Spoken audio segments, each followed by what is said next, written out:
ഏകദേശം എൻ്റെ സെൻറ്റർ ചികിത്സാലയത്തിന് വിട്ട ഉടനെ തന്നെ ബിഗ് ബുക്കിന് വേണ്ടി ഞാൻ GSO ഇന്ത്യക്ക് എഴുതി. പക്ഷേ GSO ഇന്ത്യയിൽ നിന്ന് കൊച്ചിയിലുണ്ടായിരുന്നൊരു മോഹൻദാസ് അദ്ദേഹത്തെ ബന്ധപ്പെടാൻ എനിക്ക് മറുപടി കിട്ടിയത്. പക്ഷേ 6 മാസത്തിനുള്ളിൽ ജോയ്ക്കോട്ട് സാറുമായി ബന്ധപ്പെട്ടപ്പോൾ ഞാൻ എൻ്റെ ബിഗ് ബുക്കിനെ പറ്റി കിട്ടാത്ത അവസ്ഥ പറ്റി പറഞ്ഞപ്പോൾ അദ്ദേഹം 561 പേജുള്ള നമ്മുടെ 3rd എഡിഷൻ ബിഗ് ബുക്ക് തരികയും അതിൽ ചില ഭാഗങ്ങൾ ചുവന്ന വരകൾ ഇട്ട് അണ്ടർലൈൻ ചെയ്ത് തരികയും ചെയ്തിരുന്നു. 1977 ബിഗ് ബുക്ക് മലയാളത്തിലേക്ക് തർജ്ജമ ചെയ്യപ്പെട്ടപ്പോൾ ആ ഇംഗ്ലീഷ് എഴുതിയ വരയിട്ട ഇത് ഞാൻ സ്വന്തമായി ഓരോ പേജിലും മലയാളം ബിഗ് ബുക്കിലേക്ക് എൻ്റെ ബിഗ് ബുക്കിലേക്ക് പകർത്തി.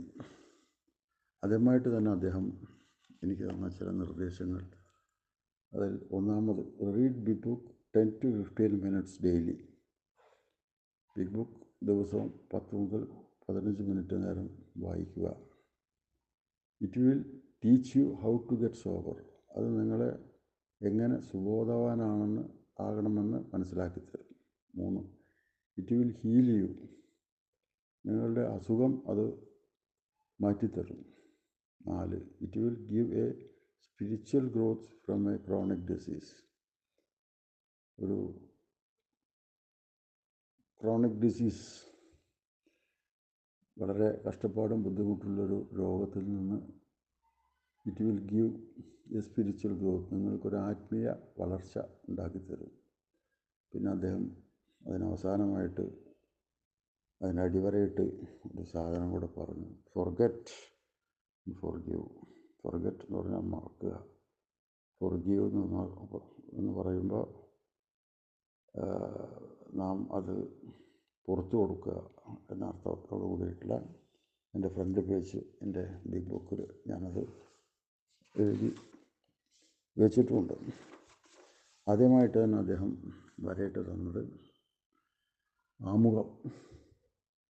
അതിൽ ഈ പുസ്തകം ഞങ്ങളുടെ സമൂഹത്തിൻ്റെ അടിസ്ഥാന പ്രമാണമായി തീർന്നിട്ടുള്ളത് കൊണ്ടും അത്രയേറെ അമിത മദ്യപാന രോഗികളായ സ്ത്രീപുരുഷന്മാരെ മദ്യമുക്തിയിൽ സഹായിച്ചിട്ടുണ്ട് എന്നുള്ളത് കൊണ്ടും ഈ പുസ്തകത്തിൻ്റെ ഏതെങ്കിലും കാര്യമായ മാറ്റം വരുത്തുന്നതിനെതിരായി ശക്തമായ ഒരു വികാരം നിലവിലുണ്ട്. രണ്ടാമതായി 1-ാം പതിപ്പിൻ്റെ ആമുഖം. അതിൽ പ്രകടമായും ആശയറ്റ അവസ്ഥയിലുള്ള മനസ്സിൻ്റെയും ശരീരത്തിൻ്റെയും സ്ഥിതിയിൽ നിന്ന് മുക്തരായ 100-ലധികം വരുന്നവരാണ് ആൽക്കഹോളിക്സ് അനോണിമസിലെ അംഗങ്ങളായ ഞങ്ങൾ. ഈ പുസ്തകത്തിൻ്റെ പ്രധാന ഉദ്ദേശം ഞങ്ങൾ എങ്ങനെ വിമുക്തരായി എന്ന് ചുരുക്കമായി മറ്റ് അമിത മദ്യപാന രോഗികളെ കാണിക്കലാണ്.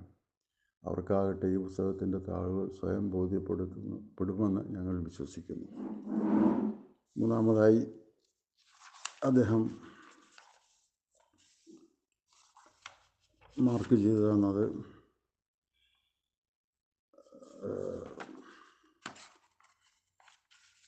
2-ാം പതിപ്പിൻ്റെ ആമുഖത്തിൽ കഴിഞ്ഞ 2-ാം ആമുഖത്തിൽ വെച്ച് നമ്മൾ ഇംഗ്ലീഷ് ഇറ്റാലിയൻ ലെറ്റേഴ്സിലുള്ള 10-ാമത്തെ പേജിൽ അക്രോണിലേക്കുള്ള അയാളുടെ യാത്രയ്ക്ക് മുമ്പ് ഈ ബ്രോക്കർ ധാരാളം അമിത മദ്യപാനികൾക്ക് വേണ്ടി കഠിനാധ്വാനം ചെയ്തു.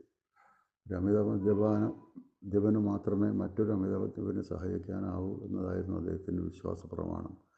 പക്ഷേ സ്വയം സുബോധാവസ്ഥ നിലനിർത്തുന്നതിൽ മാത്രമേ അദ്ദേഹത്തിന് വിജയിക്കുവാൻ കഴിഞ്ഞിരുന്നുള്ളൂ.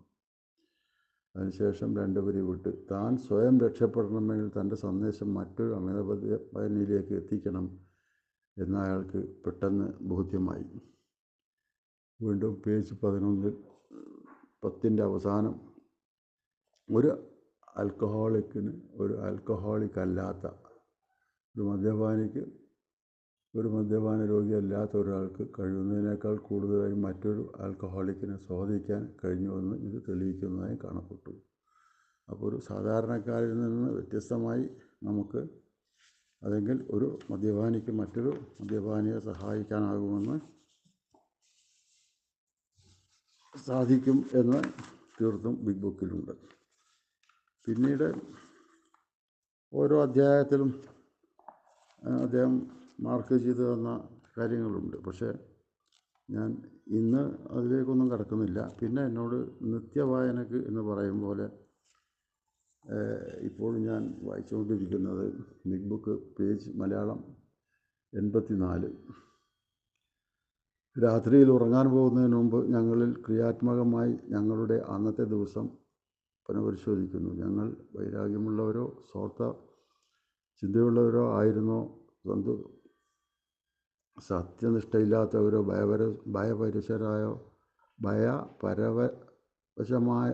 പരവശരോ ആയിരുന്നോ എന്നൊക്കെ ഞങ്ങൾ ആരോടെങ്കിലും മാപ്പ് പറയേണ്ടതായിട്ടുണ്ടോ, മറ്റൊരു വ്യക്തിയോട് ഉടനെ തന്നെ തുറന്നു പറയേണ്ടതായിട്ടുള്ള എന്തെങ്കിലും കാര്യം ഞങ്ങൾ സ്വയം മറച്ചു വച്ചിട്ടുണ്ടോ, എല്ലാവരുടെയും ഞങ്ങൾ ദയയുള്ളവരും കഠിനമുള്ളവനുമായിട്ടുണ്ടോ, ഞങ്ങൾ ചെയ്തതിനേക്കാൾ കൂടുതൽ നന്നായി ചെയ്യാമായിരുന്നോ എന്തെങ്കിലും കാര്യമുണ്ടോ, മിക്കവാറും സമയങ്ങളിൽ ഞങ്ങൾ ഞങ്ങളെക്കുറിച്ച് മാത്രം ചിന്തിക്കുകയായിരുന്നോ, അതോ മറ്റുള്ളവർക്ക് വേണ്ടി എന്ത് ചെയ്യാൻ കഴിഞ്ഞുവോ എന്ന് ഞങ്ങൾ ചിന്തിക്കുമായിരുന്നു. പൊതുവെ ജീവിതധാരയിലേക്ക് ഞങ്ങൾക്ക് എന്ത് പങ്ക് നൽകാൻ കഴിഞ്ഞു, ഇങ്ങനെയൊക്കെ ഈ സമയത്ത് ഞങ്ങൾ ചിന്തിക്കുന്നു. പക്ഷേ ഈ അവസരത്തിൽ മനപ്രയാസത്തിലും ദുഃഖത്തിലും അനാരോഗ്യമായ ചിന്തകളിലേക്കും മനസ്സ് തെന്നിപ്പോകാതിരിക്കാൻ ഞങ്ങൾ ശ്രദ്ധിക്കേണ്ടതുണ്ട്. എന്തുകൊണ്ടെന്നാൽ ഞങ്ങളെക്കൊണ്ട് മറ്റുള്ളവർക്കുള്ള പ്രയോജനക്ഷമത മേൽപ്പറഞ്ഞവ മൂലം നഷ്ടപ്പെടാനിടയുണ്ട്. ഇപ്രകാരമുള്ള പുനഃപരിശോധനയ്ക്ക് ശേഷം ഞങ്ങൾ ദൈവത്തോട് മാപ്പുരക്കുകയും തെറ്റുതിരുത്തി മുന്നോട്ട് പോകുന്നതിനാവശ്യമായ നടപടിക്രമങ്ങൾ എന്തെന്ന് ദൈവത്തോട് അന്വേഷിക്കുകയും ചെയ്യുന്നു.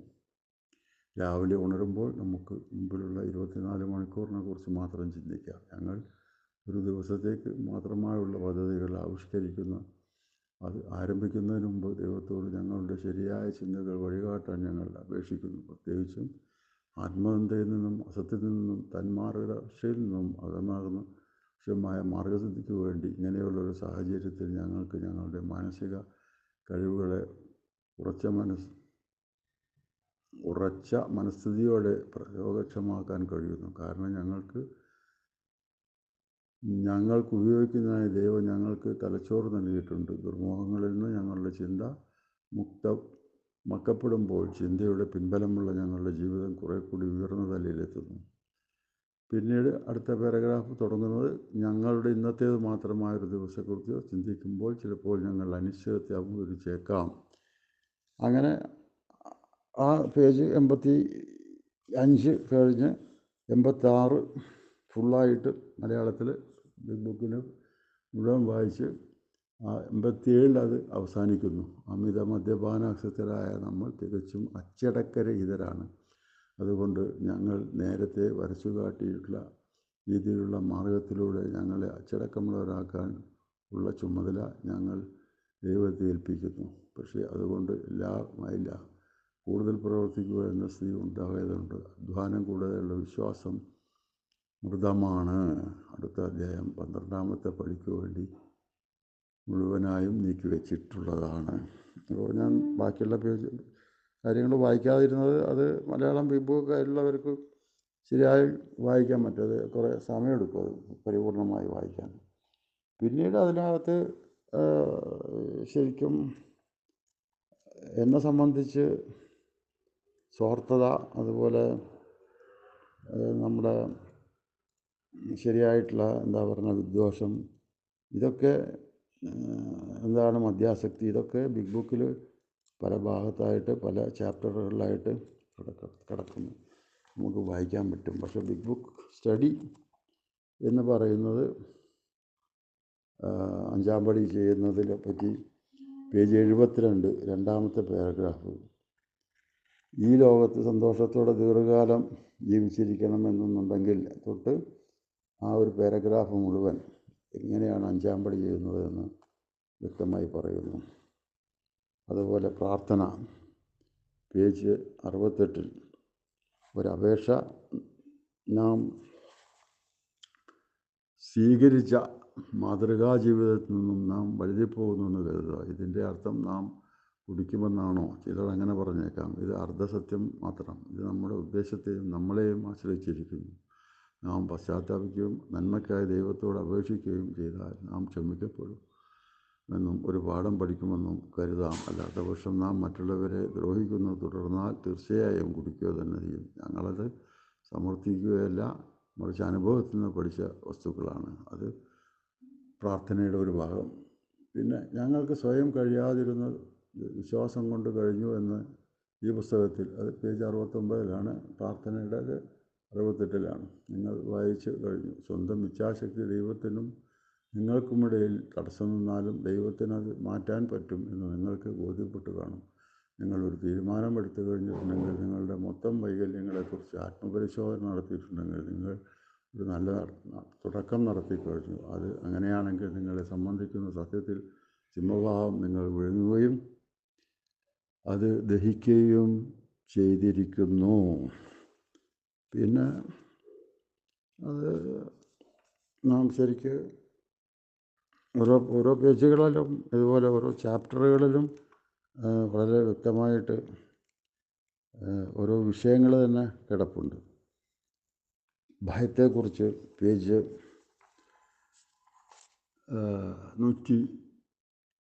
116 പറയുന്നു, നിങ്ങളുടെ ഭർത്താവ് ഒരു കുടിയനാണെങ്കിൽ നിങ്ങൾ മിക്കവാറും മറ്റുള്ള ആളുകൾ എന്താണ് ചെയ്യുന്നതോർത്ത് ദുഃഖിക്കുകയും സുഹൃത്തുക്കളുമായി, അത് ഭാര്യമാരോടെന്നുള്ള ചാപ്റ്ററിൽ ഓർക്കുകയും ചെയ്യും.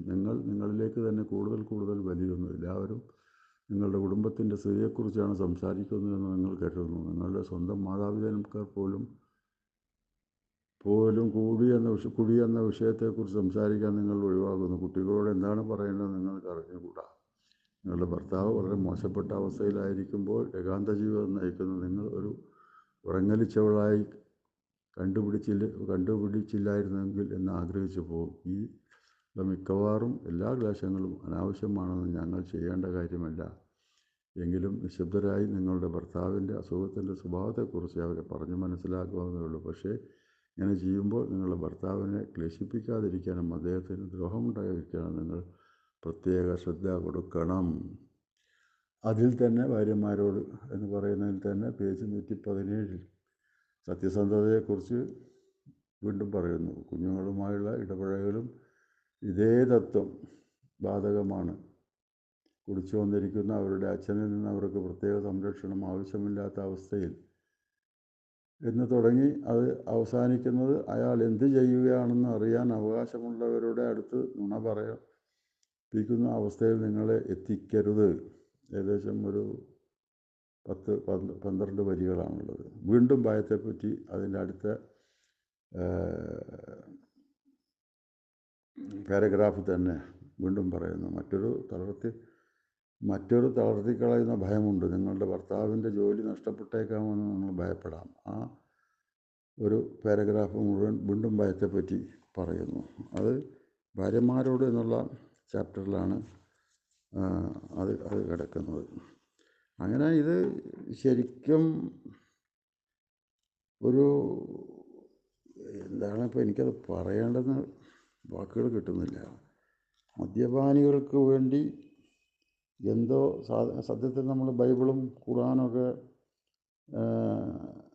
എഴുതപ്പെട്ടതുപോലെ, അല്ലെങ്കിൽ ദൈവത്തിൻ്റെ ഒരു ഉൾവിളിയിൽ നിന്ന് കിട്ടിയ ഒരു കാര്യം തന്നെയാണ് അദ്ദേഹം ഈ സ്വന്തം അനുഭവത്തിലൂടെ അദ്ദേഹം നമുക്ക് ബിഗ് ബുക്കിലൂടെ പറഞ്ഞു തരുന്നത്. അദ്ദേഹം സത്യത്തിൽ സ്വന്തം എഴുതുകയായിരുന്നില്ല. അദ്ദേഹം ബിഗ് ബുക്ക് അദ്ദേഹത്തിൻ്റെ ടൈപ്പിസ്റ്റിനോട് പറഞ്ഞു കൊടുക്കുകയും അവരത് ടൈപ്പ് ചെയ്ത് പിന്നെ തിരുത്തലുകൾ ചെയ്ത് വീണ്ടും ആവർത്തിച്ച് അതോ ഒരുപാട് പേജസ് അങ്ങനെ ആയപ്പോൾ, അതുകൊണ്ടാണല്ലോ അതിന് ബിഗ് ബുക്ക് എന്ന് പറയുന്നത്, വലിയ പുസ്തകം എന്ന് പറയുന്നത്. എന്നെ സംബന്ധിച്ച് എനിക്ക് കിട്ടിയിട്ടുള്ള ഏറ്റവും വലിയൊരു ഗിഫ്റ്റ് ഈ പറഞ്ഞു കൊടുത്ത, അല്ലെങ്കിൽ അതിൻ്റെ ഫസ്റ്റ് ബിൽ ഡബ്ല്യു ടൈപ്പിസ്റ്റിനോട് പറഞ്ഞു കൊടുത്ത് ടൈപ്പ് ചെയ്ത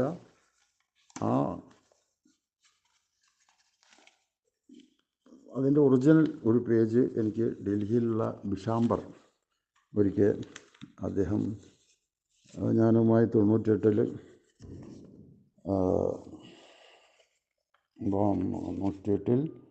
GSO കോൺഫറൻസ് കോഴിക്കോട് മെൻ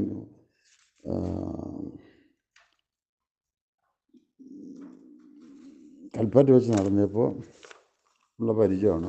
അദ്ദേഹം എനിക്ക് 1999 5/6/99 ഒരു കത്ത് എഴുതുകയും അതിനകത്ത് ഒരു ഫോട്ടോസാറ്റ് അതിൽ അദ്ദേഹം അടിയിൽ ഇങ്ങനെ ഒരു പച്ച മഷി കൊണ്ട് എഴുതി, the photocopy is the version of our big book as it was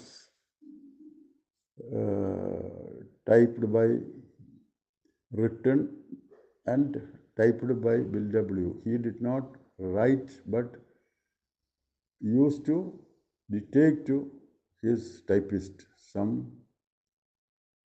financial gain gave me some friend gave me this some 10 years ago.